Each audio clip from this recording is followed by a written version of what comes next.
Have you ever told your kids to get in the car and the first thing they ask is, "Where are we going?" Maybe you said that yourself. You may have been on a vacation with another couple and they tell you to get ready because we're going somewhere.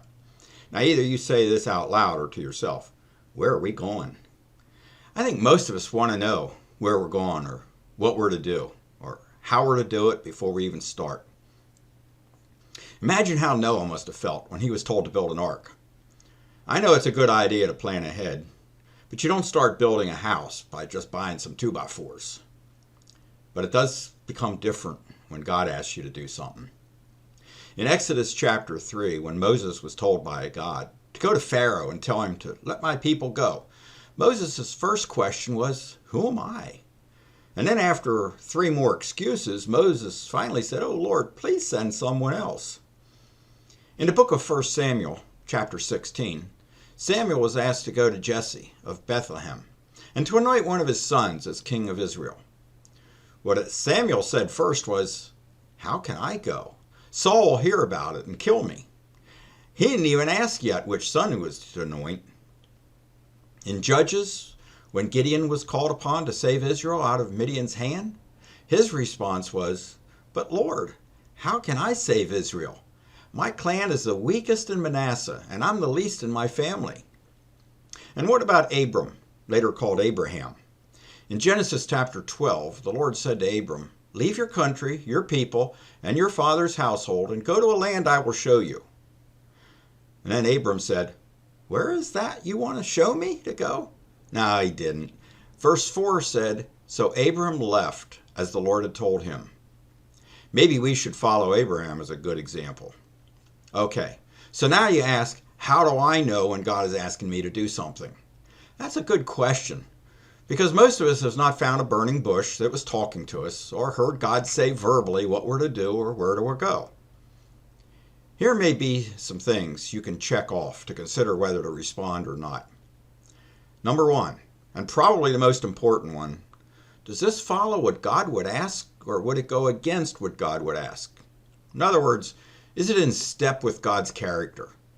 He's not going to ask you to steal something or hurt someone. And the longer you follow Jesus and read the Bible, the easier it will be to answer this question. The more time you spend with something, the easier it is to know the will of what they want. Number 2, hopefully you have a small community of mature Christ followers who can give you wise advice. Proverbs is full of statements on wisdom. All you need to do is search for the word wisdom or the word wise in Proverbs, and you will find plenty to read. For example, from Proverbs 11:14, "The more wise counsel you follow, the better your chances." When you ask for advice, think carefully who you would ask. Are they successful in this area? And do they have a record of living a godly life? Number 3, Andy Stanley talks about a nudge. It may be nudging you with something that sounds like or simply maybe if the decision would be a bad one. He says this is the Holy Spirit speaking to you. The more you ignore the nudge, though, the less likely you will continue to hear it. Number 4, being patient is a good advisor. You may need to take some time to see how the outcome may show itself. Salesmen try to force you to make a decision about buying something before you leave the store. Being patient is important in many situations. I realize, though, that some decisions may need to be made quickly. I have a video on that, and a short summary of it would be that some decisions have already been made in your mind earlier because you planned ahead for such situations. And finally, number 5, let's not forget the power of prayer. Prayer can find its way in all of the suggestions listed above. Have you been feeling that God is asking you to do something that makes you nervous? Don't fret. Why not try the 5 steps I've just reviewed? I don't promise they will make the decision perfectly clear, but they will probably shed light on the subject. Stepping out of your comfort zone to follow God will be anything but normal.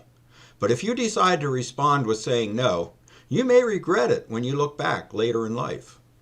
Just think what life would have been like if Abraham, Noah, Gideon, Moses, Joshua, Esther, David, Elijah, Mary, Paul, and many others would have said no to God. If you say yes, I can be sure you will never regret it. Two famous missionaries have this to say about the subject.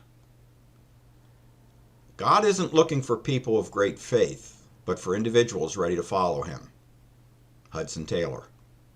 And he is no fool who gives up what he cannot keep to gain that which he cannot lose. Jim Elliot.